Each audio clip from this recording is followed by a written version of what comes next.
what's up? Mga ka-Aizor, good morning. Yeah, tagas tayo dito. Full tank unleaded. Sana all. Sige. Meron. Pwede barya? Pwede.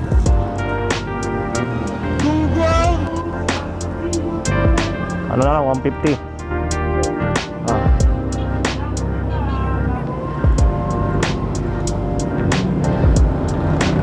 Yan na, hindi na kasa.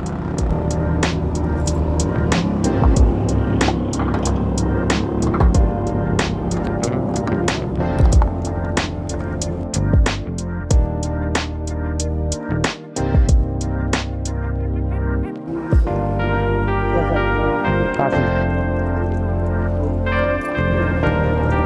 146 ay 47. Thank you.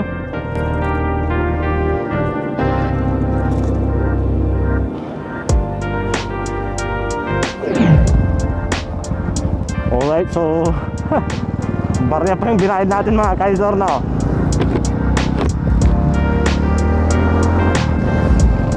Barya lang sa umaga.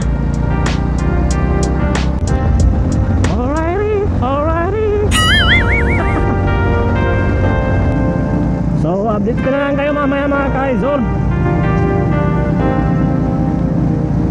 Usual, madaling pa mga ka-Aizor, no? Wala kayong masyadong makikita sa daan. Then para makapag-focus na rin ako mga ka-Aizor, no?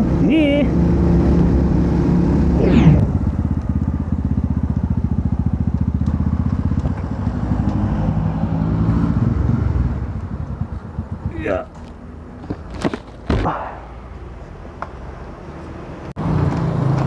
Alright, bili muna ako ng tubig. Alright, let's go. Alright, nandito na kaya sila. Oh, wala pa.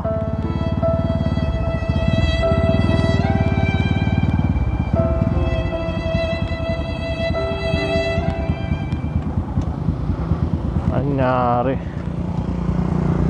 30 minutes later. Oh.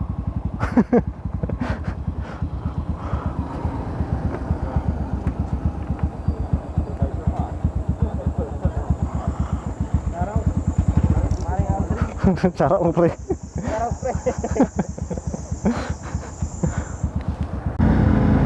Alright. So sila naman yung na-late. Marinig kita sa babae. Tayo yung nag-antay sa kanila. So ride safe. Hindi ko alam kung magiging chill ride ba to. Parang excited na kasi yung mga kasamaan ko, no? So time check natin 5:38 AM in the morning mga ka-Aizor. So ang destination namin ngayon is sa Anda, Pangasinan, doon sa Boracay of the North na tinatawag nila mga ka-Aizor, o yung Maldives ng Pangasinan, sa Tondo Beach. So update ko na lang kayo later mga ka-Aizor pag medyo lumiwanag ng kaunti, no? So update lang mga ka-Aizor. Time check natin is 5:58 in the morning. So andito pa rin kami sa Sual, Pangasinan, no? Kasi chill ride lang kami.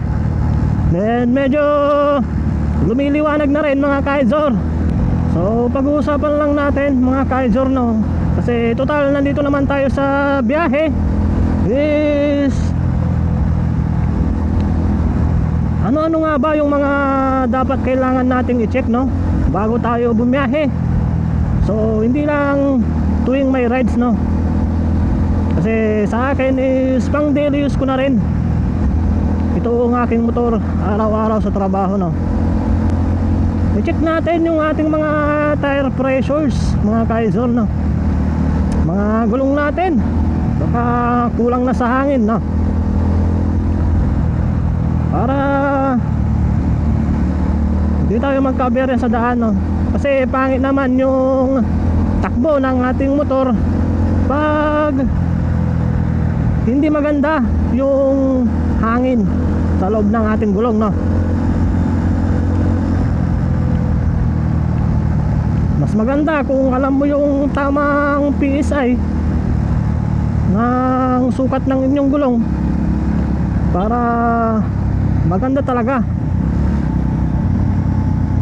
Then check na rin natin yung mga ating mga preno, no, harap at sa likod, mga brake pads, baka manipis na, mga brake fluids, no. Sa akin kasi sa harap likod yung disc brake nya. Then mga ilaw natin, no, mga kaizor, kasi tulad nito is maaga pa lang is bumabiyahe na kami, no, tuwing nagra-rides. Check natin yung ating mga ilaw, baka pundido na bago tayo bumiyahe. Then maganda ngayon is nagdadagdag sila, yung mga iba, yung uso ngayon, yung mini driving light, auxiliary light, mga blue water, mga ganun, no, para kitang kita yung daraanan natin. Then bukod sa ilaw natin or sa headlight is check natin yung ating stoplight, mga kaizor, kasi nasa likuran yan. Importante din, mga kaizor, no, kasi halos hindi natin nakikita yan tuwing umaandar tayo kung gumagana ba. Dapat gumagana yan tuwing ikaw ay nagpepreno, mga kaizor, no, kasi isa yan sa nagkukos ng accident tuwing wala kang stoplight. Lalo na kapag may nakatutok sa'yo nasa likuran, nagpreno ka pala, hindi niya alam kasi wala kang stoplight, kaya may posibilidad na mabangga ka, mga kaizor, no, lalo na kung bigla ang preno. So after natin sa stoplight, mga kaizor, is yung mga ating signal lights, no, signal lights sa kaliwa at kanan, sa harap at sa likod. Dapat natin i-check yung mga yan tuwing tayo ay liliko. Dapat naka signal lights tayo, kasi mahirap pag lumiko ka nang walang signal lights, kasi nakaka-high blood din minsan, no, tuwing may biglang liliko na lang. Example is kung nasa likod ako, tapos yung nasa harap ko is hindi nag-signal light, tapos lumiko pala sa kaliwa di ba?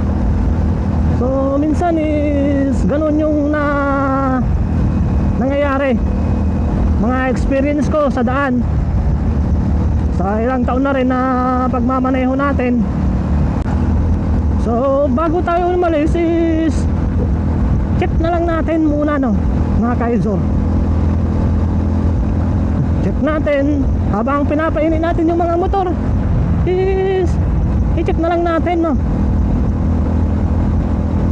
signal light mo, headlight mo, switch mo, apakan mo yung mga preno, kalabitin mo yung preno para makita mo kung gumagana ba yung stoplight, no.